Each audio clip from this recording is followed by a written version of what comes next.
They made a widow kneel for a single silver coin, and by sunrise, the whole town would wish they had not laughed.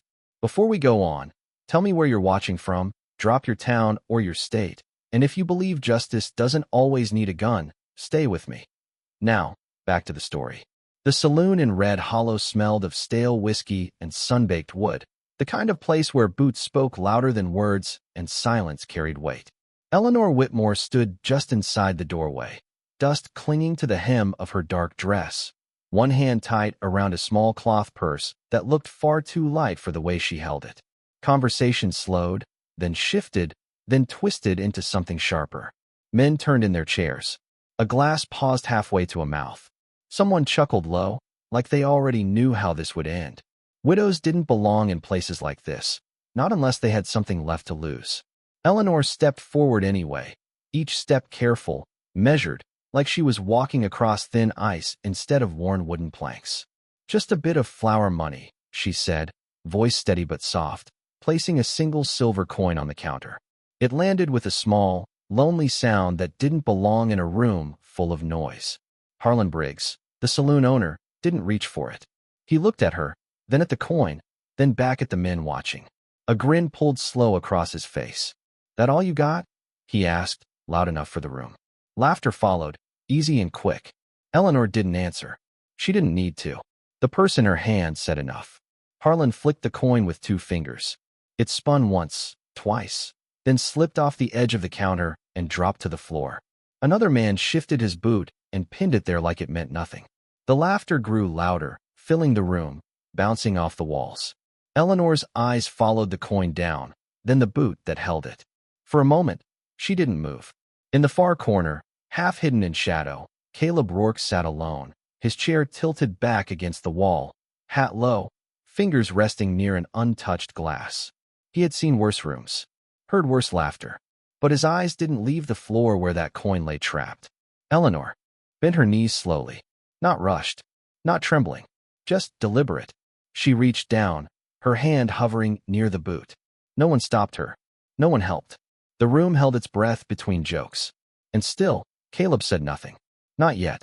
Her fingers brushed the edge of the boot, and for a brief second, the room leaned in closer, not out of kindness, but curiosity, the kind that waits to see how low a person can be pushed before they break. Eleanor Whitmore did not look up. She did not plead. She simply waited, her hand still, her breath slow, as if she understood something the others did not.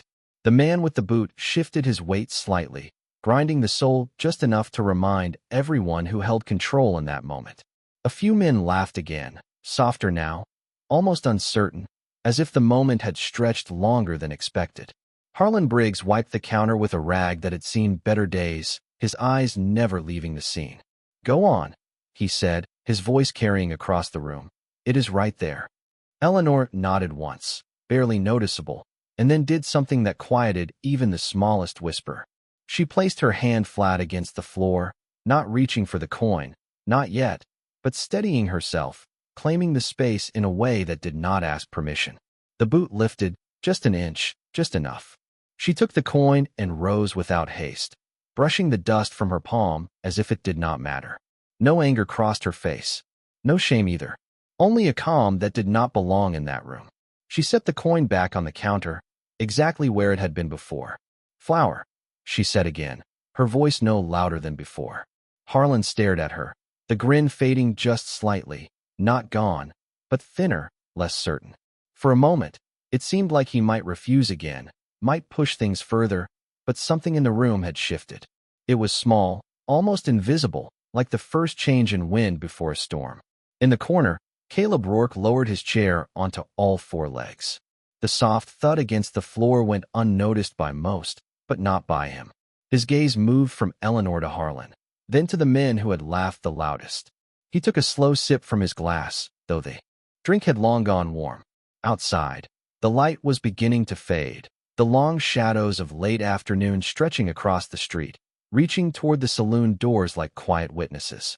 Eleanor received a small sack of flour at last, thinner than it should have been, but she accepted it without question.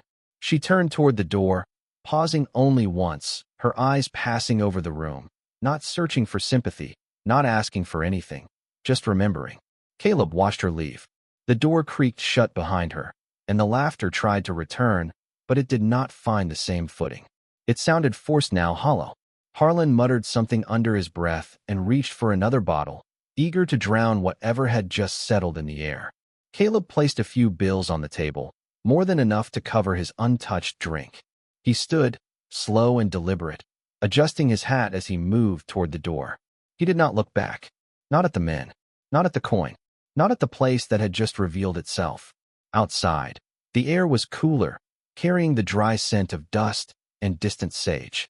Eleanor Whitmore was already halfway down the street, her figure small against the wide horizon, walking as if nothing had happened, as if everything had. Caleb paused for a moment, his eyes narrowing slightly. Then he stepped off the porch and followed at a distance, not close enough to be seen as help, not far enough to lose sight. The sun dipped lower, and Red Hollow settled into evening. Unaware that the silence left behind in that saloon had not ended, it had only begun to wait. The distance between them stayed the same, 20 yards of dust and fading light, enough for silence to live in, enough for a man to decide whether he was following trouble or walking beside it without being seen. Eleanor Whitmore did not turn around. Not once. Her steps were steady, measured, the small sack of flour held close against her side like it mattered more than anything else in the world. The town thinned out quickly beyond the saloon, buildings giving way to open ground, fences leaning under years of wind, a water trough half empty, reflecting the last strip of sun like a broken mirror. Caleb Rourke slowed as she reached a narrow path leading toward a small cabin set apart from the rest, far enough that no one would hear if someone called out, far enough that most people forgot it was there at all. He stopped near the fence line, resting one hand on the rough wood, watching as she pushed open the gate. It creaked the same way old things always did, like they had something to say, but no one had listened in a long time. Eleanor stepped inside and closed it behind her, not locking it, just letting it rest. She walked to the door of the cabin, paused, then turned slightly, her gaze moving across the open land until it found him. Not surprised, not afraid, just aware. The kind of awareness that comes from having nothing left to pretend. Caleb did not step forward. He did not hide either. He stood where he was, letting the distance speak for him. After a moment, she nodded once, a small acknowledgement, then disappeared inside. The door closed softly. The light outside dropped another shade darker. Caleb exhaled through his nose and tipped his hat back just enough to see the sky shift from gold to gray. He stayed there longer than he needed to, longer than most men would have, as if waiting for something that had not yet arrived.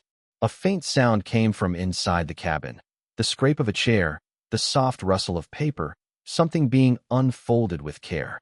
Caleb's eyes narrowed slightly. Paper meant things. Paper meant records, names, claims, promises that did not fade with time the way people did. He had seen enough of the West to know that what men laughed at in public often had roots buried deeper than they understood. The wind picked up, carrying a thin trail of dust across the yard. Caleb reached into his coat and pulled out a folded envelope, worn at the edges, sealed once, but opened and closed more times than it should have been. He looked at it for a long second, then back at the cabin. His jaw tightened just a fraction. Somewhere behind him, back in town, a door slammed and a voice called out, followed by the low hum of evening settling in. Red Hollow was already forgetting what had happened in that saloon. That was its way.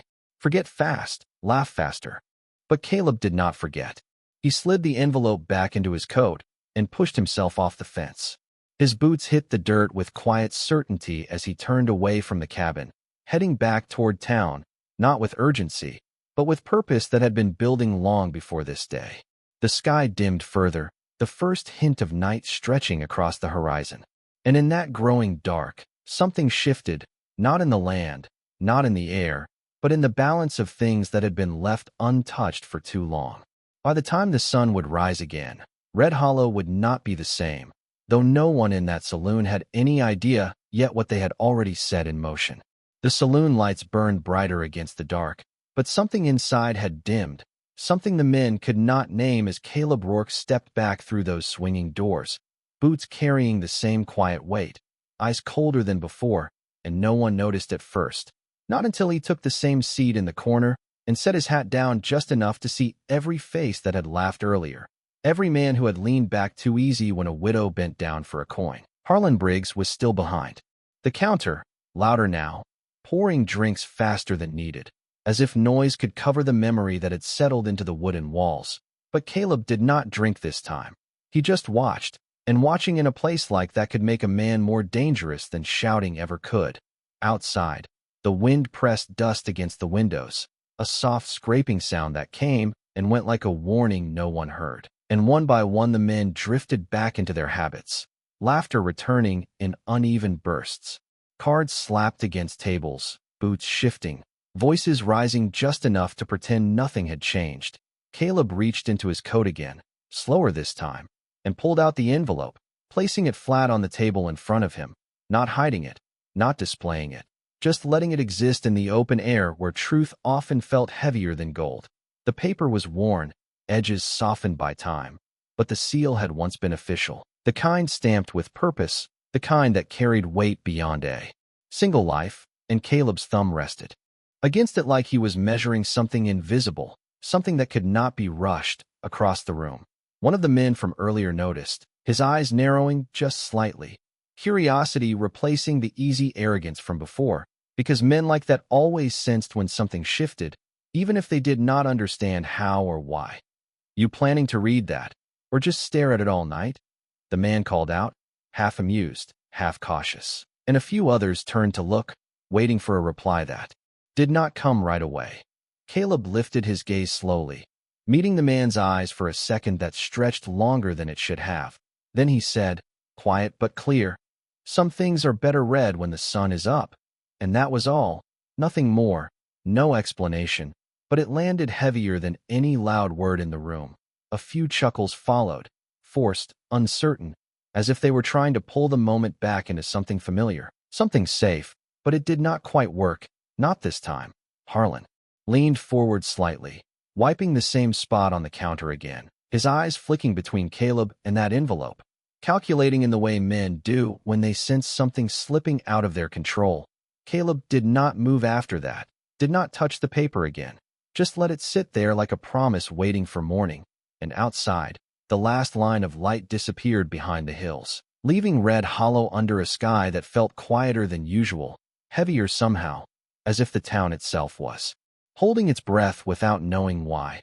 And in that silence, the truth rested on a wooden table, patient, unmoving, waiting for sunrise to give it a voice none of them could ignore.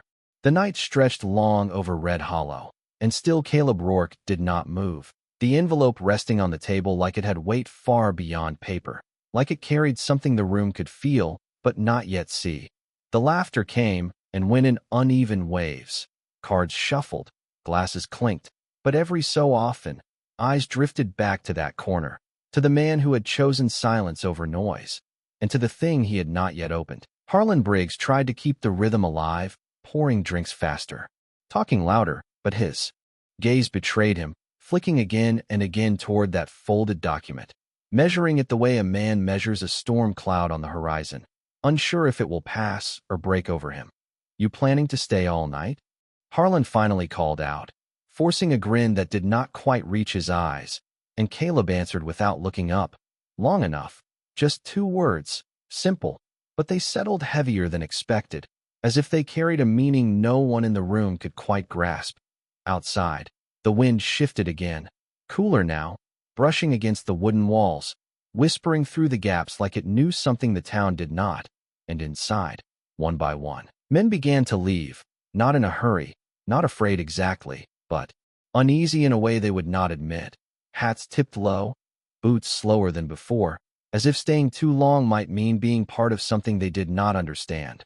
The hours passed, the saloon thinning until only a handful remained, and still Caleb sat there, the same posture, the same quiet watch, until finally he reached for the envelope again, not opening it, just sliding it a few inches closer to the edge of the table where the lantern light could catch the worn seal.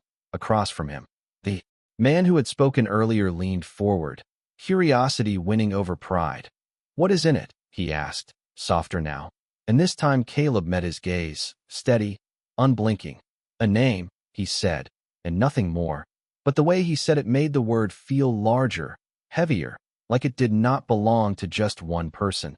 The man leaned back slowly, saying nothing else, because something in Caleb's tone made questions feel dangerous, not in the way of threats, but in the way of truths that cannot be undone once spoken. Harlan set a glass down harder than needed, the sound sharp in the quiet room.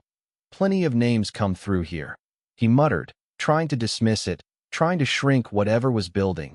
But Caleb did not respond, did not need to, because the silence that followed did more than any argument could have. The lantern flickered slightly, shadows shifting along the walls, stretching and bending like they were listening, and outside, far beyond the town, the first hint of dawn was already beginning to form, unseen but inevitable, the kind that does not ask permission before it arrives. Caleb finally stood, slow and deliberate, placing a few more bills on the table, more than enough for anything he had taken. And as he picked up the envelope, he paused just long enough for the room to notice, for every remaining eye to fix on that small, worn piece of paper. "Morning comes early," he said, almost to himself, but loud enough to be heard, and then he turned and walked toward the door, leaving behind a room that felt smaller than it had hours before, as if something had been taken from it, something it did not realize it needed until it was gone. The door swung open, letting in the cold edge of approaching dawn, and as it closed behind him, the last of the night settled over Red Hollow, unaware that the quiet it held was not peace, but the final breath before everything changed. The sky began to pale long before the sun showed itself, a thin line of gray stretching over the horizon as Red Hollow stirred awake, without knowing why it felt different, as if something had shifted during the night and left a weight behind that no one could name. Caleb Rourke walked the main street alone, his boots steady against the hard dirt, the envelope tucked inside his coat, but no longer hidden, his hand resting near it like a man carrying something that had already made up its mind. Doors creaked open one by one, shopkeepers stepping out, lanterns being dimmed, the usual sounds of morning returning, but softer, slower, as if the town itself was listening for something it could not yet hear. Eleanor Whitmore stood outside her small cabin, the same dark dress, the same quiet posture, the flour sack now resting on a wooden crate beside her, and she watched him approach without surprise, as if she had known he would come before the sun did. Caleb stopped a few steps away, not too close, not distant either, the space between them measured in understanding rather than fear, and for a moment neither spoke, the kind of silence that does not need to be filled. Then Caleb reached into his coat and pulled out the envelope, holding it in both hands like it deserved care, like it carried more than just words, and he said, calm and even, "I was told to wait until morning." His voice low, steady, and Eleanor's eyes moved from his face to the paper, then back again, not confused, not hopeful, just ready. She nodded once, a small motion, and said, "Then it is morning." Nothing more, but it was enough.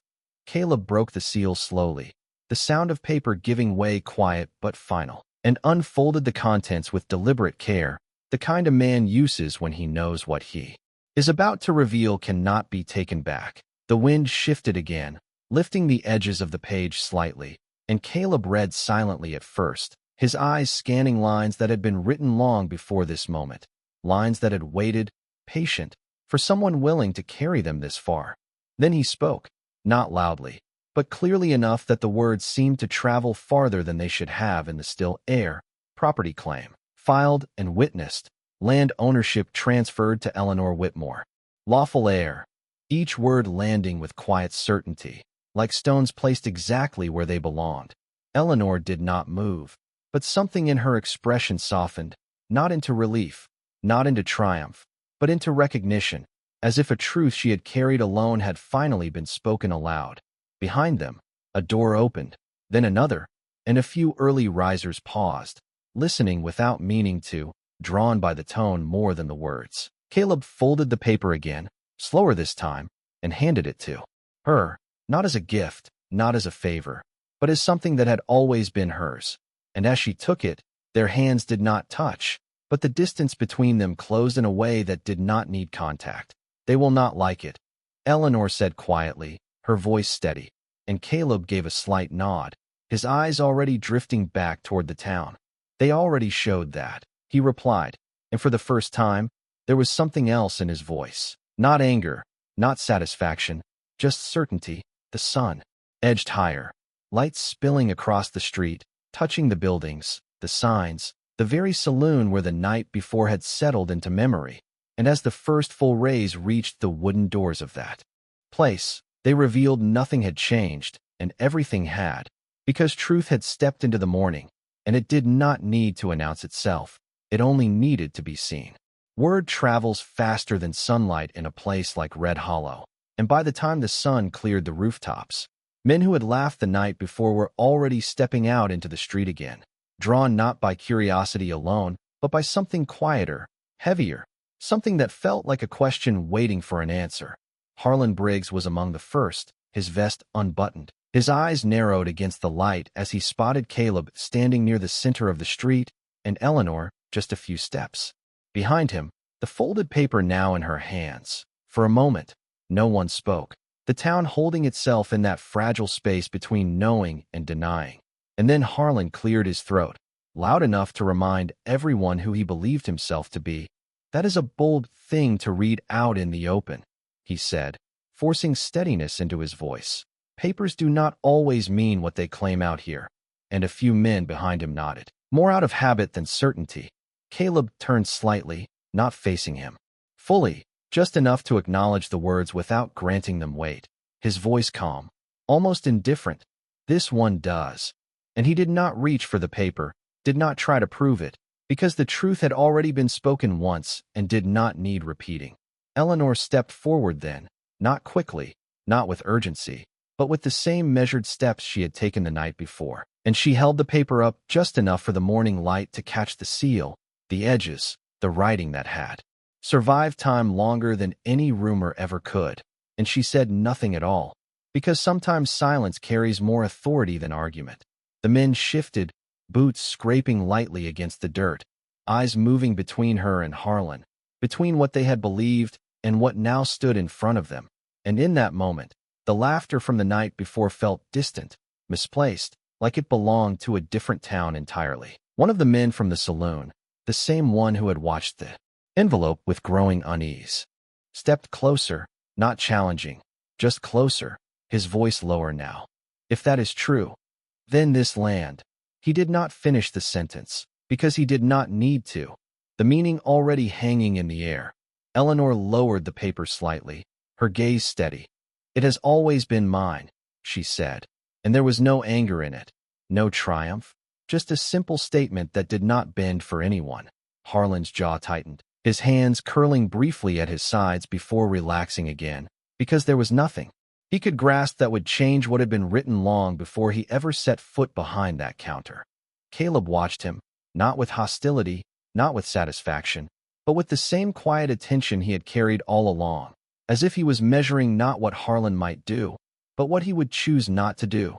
The wind moved through the street again, lifting dust in small spirals that caught the light, and for a moment, no one spoke. No one laughed. No one filled the silence, because it no longer belonged to them. Eleanor folded the paper carefully, the same way Caleb had done before, and held it close, not like something new, but like something returned, and then she turned toward the saloon, not hesitating, not asking permission, just walking, each step steady, each movement deliberate. Caleb did not follow this time. He remained where he was, watching as she approached the doors that had once closed behind her under laughter, and now stood open under the weight of something far quieter, far more permanent. And in that moment, Red Hollow did not look like a town waking up. It looked like a place learning, slowly, what it had refused to see the night before. The saloon doors did not move when Eleanor Whitmore reached them, not at first, as if even the hinges remembered the laughter from the night before and hesitated under the weight of what was about to change. But she did not pause, her hand rising steady, pushing the wood inward with quiet certainty, and the room inside fell still before she even crossed the threshold. The same tables, the same chairs, the same counter stood in place. But nothing felt the same, not after the morning had brought truth into the open air. A few men remained inside, slower to leave, slower to accept, their eyes lifting as she stepped in, not with mockery this time, but something closer to uncertainty, the kind that comes when the ground beneath a man's certainty begins to shift. Harlan Briggs stood behind the counter, the same rag in his hand, though it no longer moved, his gaze fixed on Eleanor as she walked toward him, each step measured, each movement calm, as if she had walked this path many times before in her mind. She stopped at the counter, the same place where her coin had fallen, and for a moment, neither spoke, the silence stretching between them, no longer filled with laughter, but with something heavier, something that demanded acknowledgement.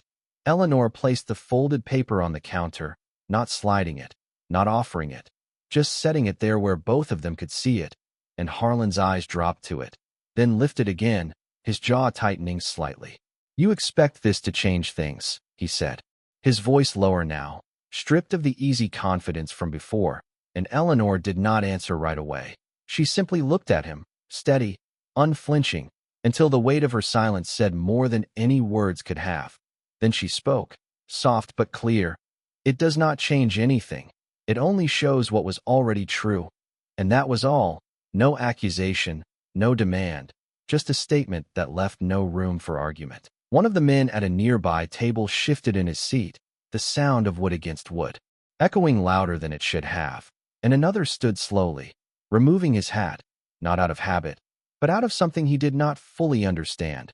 Harlan glanced around the room, searching for the laughter that had come so easily before, but it did not return, not now, not under the quiet gaze of a woman who no longer needed to ask for anything.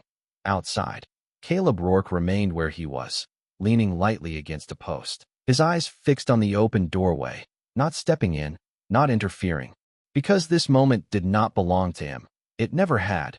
Inside, Eleanor reached for the coin still resting near the edge of the counter, the same coin that had fallen, the same coin that had been pressed into the floor beneath a boot, and she picked it up with the same steady hand, turning it once between her fingers before setting it back down, not as payment, not as a request, but as something reclaimed. "Flower," she said again, the same word, the same tone, but it carried something different now, not a plea, not a need, just a quiet reminder of what had been denied. Harlan hesitated, just a fraction, then reached beneath the counter, pulling out a sack fuller than the one from the night before, placing it down without a word, and the sound it made was heavier, more honest somehow. Eleanor took it, nodded once, and turned toward the door, her steps the same as before, but the room she left behind was not the same one she had entered, and as she passed through the doorway, the morning light followed her in, touching every corner, every table, every face that had once chosen laughter over dignity, and left them there in silence, learning what it meant when truth did not shout, but simply stood and waited to be seen. The door closed behind Eleanor Whitmore with a softer sound than before, but the silence it left inside the saloon lingered far longer, stretching across the room like something no one could quite step around. And outside, the morning had fully arrived, light settling over Red Hollow with a clarity that made everything look sharper than it had the day before. She walked down the wooden steps with the same steady pace, the fuller sack of flour in one hand, the folded paper in the other, not hidden, not displayed, just carried like something that had finally found its rightful place. Caleb Rourke straightened from where he had been leaning, watching her approach without urgency, his expression unchanged, but his eyes followed every step as if confirming something he had already decided long ago. Eleanor stopped beside him, not speaking at first, the two of them standing in the open street while the town watched from a distance that felt safer than being close. And after a moment, she held the paper out slightly, not offering it, just acknowledging it between them.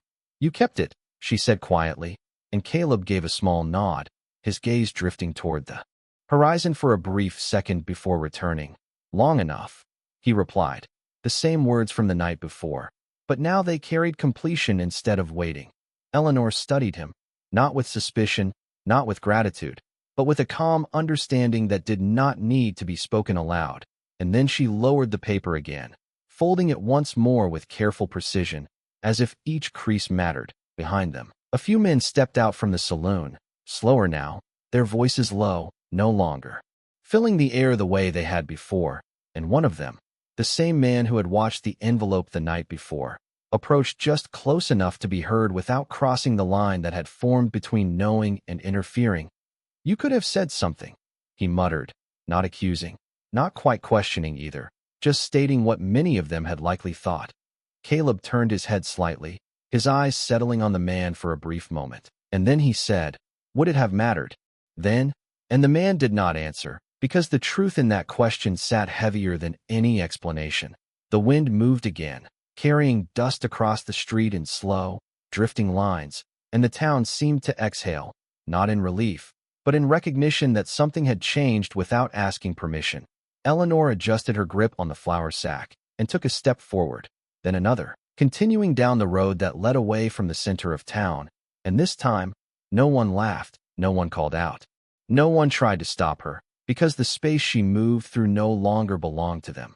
Caleb remained where he was for a moment longer, watching her walk away, the morning light catching the edges of her silhouette, steady, unbroken, and then he reached into his coat once more, feeling the empty space where the envelope had been, as if confirming that what needed to be carried had already been delivered.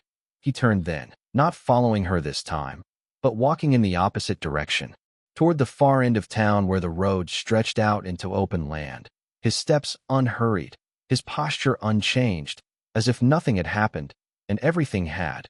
Behind him, Red Hollow stood quieter than it had.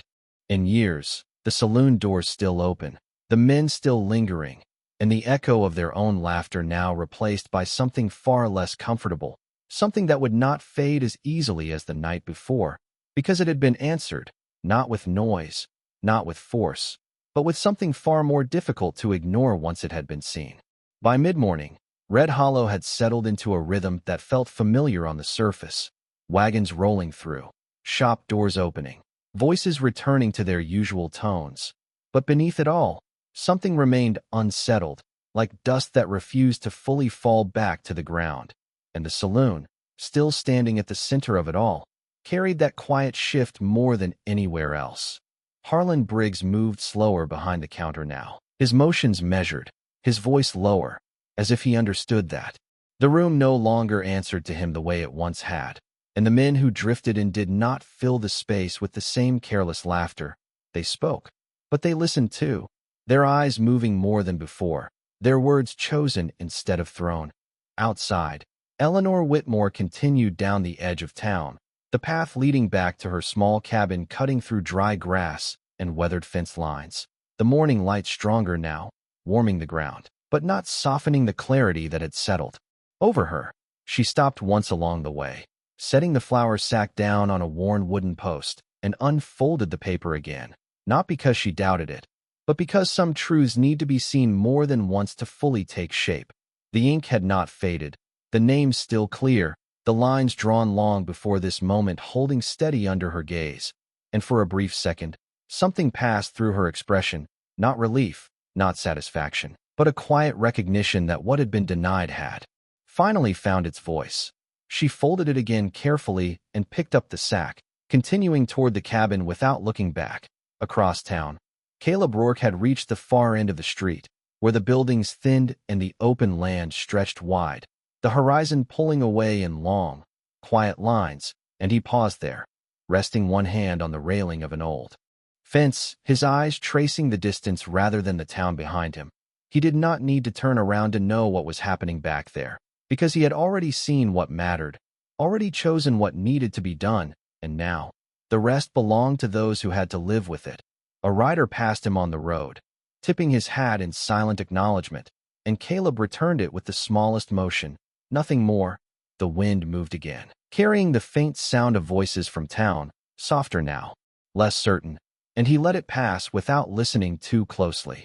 Back at the saloon, a man stepped forward to the counter, placing coins down with a hesitation that had not been there before, and Harlan took them without comment, his eyes flicking once toward the door as if expecting something, or someone, to return. But the doorway remained empty, sunlight filling the space where shadows had once held sway, and for the first time, the place felt less like a center of control and more like a room that had to answer for itself. The day moved on, as it always did, but it did not erase what had been revealed. It only carried it forward, into every glance, every pause, every word left unsaid. And somewhere beyond the edge of town, Caleb pushed off the fence and continued down the road, his figure growing smaller against the open land, leaving Red Hollow behind not because it was finished, but because what needed to be done there had already been set in motion, and it would not be undone by silence again. By late afternoon, the town had learned how to speak around what had happened without ever naming it, conversations bending slightly whenever Eleanor Whitmore passed, eyes lowering not out of fear, but out of something closer to recognition, and the saloon, once loud even in daylight, carried a quieter tone, as if the walls themselves had decided to listen before echoing anything back. Eleanor moved through Red Hollow differently now, not slower, not faster, but with a steadiness that no longer needed to brace against anything. The folded document tucked safely inside her dress, the flower already stored back at her cabin, and though no one stopped her, no one blocked her path. There was a new kind of distance that followed her, not exclusion, but space, the kind given when people begin to understand they have been wrong. Harlan Briggs stood in the doorway of the saloon, arms crossed, watching the street with an expression that had lost its certainty, his authority no longer resting on noise or presence, but tested by something he could not control. And when Eleanor passed by again, he did not call out, did not challenge. He simply nodded once, stiff, restrained, a gesture that carried more weight than any word he might have chosen. She returned it with the slightest tilt of her head, not as acceptance, not as forgiveness, just acknowledgement, and kept walking. Inside, a man who had laughed the loudest the night before now sat alone at a table, his hat resting in his hands, turning it slowly as if trying to find the place where things had changed, and he muttered something under his breath, not to anyone in particular, did not think it would matter, and no one answered, because they all knew that was the point. It had mattered long before they chose to notice. The day carried on, but it did not wash anything away. It only made it clearer, sharper, harder to ignore, and by the time the sun began to lower again, casting long shadows across the same street where laughter had once filled the air, Red Hollow felt different in a way that could not be undone, far beyond the edge of town. Caleb Rourke had not stopped walking, the land stretching wide and quiet around him, the road unfolding without resistance. And though he had left the town behind, something of it followed, not as a burden, but as a reminder, the kind that does not fade easily. He paused once at the crest of a small rise, turning just enough to see Red Hollow in the distance, small against the horizon, and for a moment, he stood there, not looking for anything, not waiting for anything, just acknowledging what had been set in motion. The wind moved across the open land, steady and clean, carrying no voices, no laughter, only the quiet certainty that some things, once revealed, do not return to what they were. Caleb adjusted his hat and continued forward, his figure moving, with the same calm purpose as before, leaving the town to reckon with itself.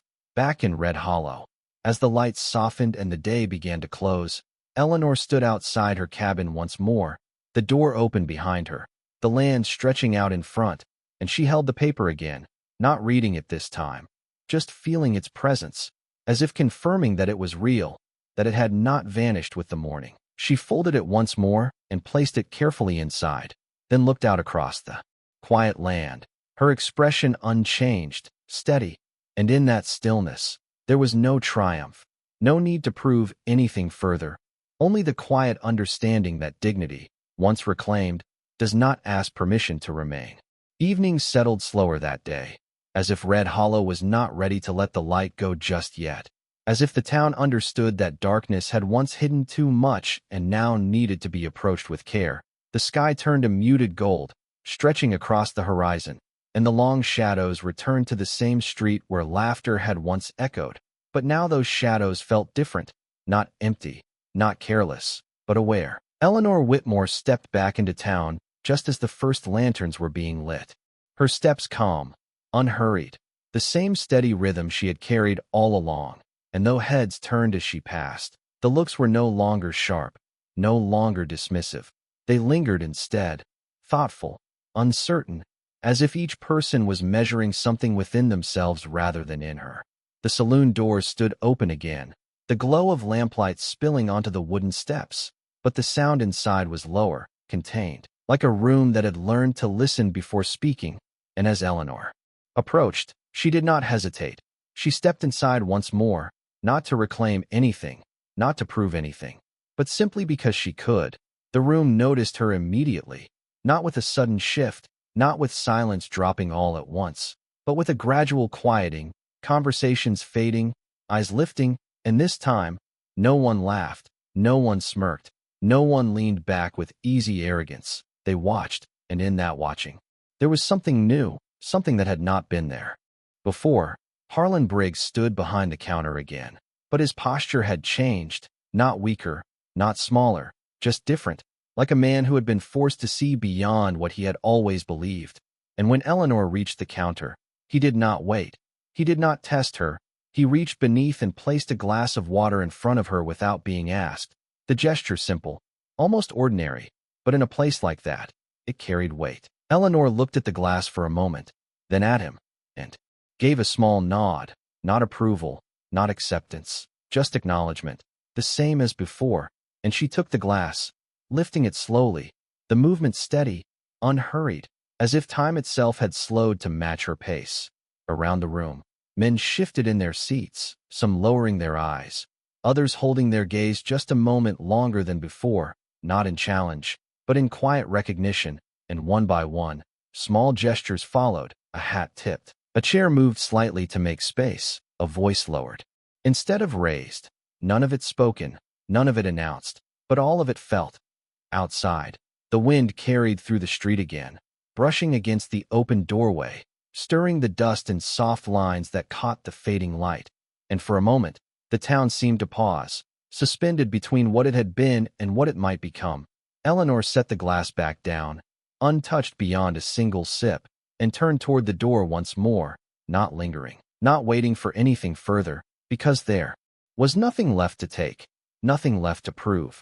As she stepped back out into the evening, the light caught her again, outlining her against the quiet street, and behind her, the saloon remained open, but changed, not by force, not by fear, but by something far more difficult to deny. The simple presence of truth that had walked in, stood still, and left without raising its voice. And as the last light of day slipped below the horizon, Red Hollow did not return to what it had been. It held on to the silence that had replaced its laughter. And in that silence, something steadier began to take shape, something that did not need to be named to be understood. The night returned to Red Hollow without asking permission, but this time, it did not carry the same careless noise that once filled its streets. It settled in slowly, like a blanket laid over something that had finally been seen clearly in the light, and the town did not resist it. It accepted it. Lanterns flickered along the wooden walkways, casting steady circles of light that no longer felt like hiding places, but quiet markers of a place learning to stand without turning away from itself. Eleanor Whitmore stood just outside her cabin. The door opened behind her, the same land stretching wide and still in front of her, and the paper rested on the small table inside, not tucked away, not hidden, just there, as if it no longer needed protection now that it had been spoken aloud. She did not hold it this time. She did not need to, because its truth had already moved beyond ink and into something that could not be taken back. A soft wind moved through the grass, carrying the scent of dry earth and distant wood smoke, and she closed her eyes for a brief moment, not in relief, not in exhaustion, but in quiet acknowledgement of what had been endured and what had been returned. Back in town, the saloon remained open, but the laughter that once defined it had softened into something measured, conversations quieter, glances longer, and Harlan Briggs stood at the doorway once more, not guarding it, not claiming it, just standing there, watching the street as people passed, his posture no longer demanding attention, but allowing it to move around him without interference. A man approached him, the same one who had once laughed without thought, and paused before stepping inside. "Things feel different," he said, not expecting an answer, and Harlan did not give one right away. He simply looked out across the street, then said, "They are," and that was enough, because nothing more needed to be explained. Far beyond the edge of town, where the road disappeared into open land, Caleb Rourke rode at a steady pace, his figure outlined against the moonlit horizon, not looking back, not because he had forgotten, but because he understood that what had been set in motion did not require him to remain, and the silence he carried with him was not empty. It was complete. The stars above stretched wide and clear, untouched by the weight of any town, any past, any moment, and the rhythm of his horse's steps matched the quiet certainty in his expression, steady, unhurried, final. Back at the cabin, Eleanor stepped inside and closed the door gently, the soft click settling into the night like the last word in a story that did not need to be spoken aloud. And she moved to the table, placing her hand briefly over the folded paper, not pressing down, just resting there, as if confirming that it remained, that it was real. And then she turned away, tending to the small space around her, the simple tasks that fill the life built on quiet strength. Outside, the wind moved again, brushing across the land, through the town, past the saloon, over the empty street where laughter had once echoed, and carried with it something new, not loud, not forceful, but steady. The kind of presence that does not demand attention, only recognition. And in that stillness, Red Hollow did not return to what it had been. It moved forward, quietly, shaped not by noise, not by force, but by a single moment when truth stood its ground and did not need to speak twice, leaving behind a silence that taught more than any voice ever could.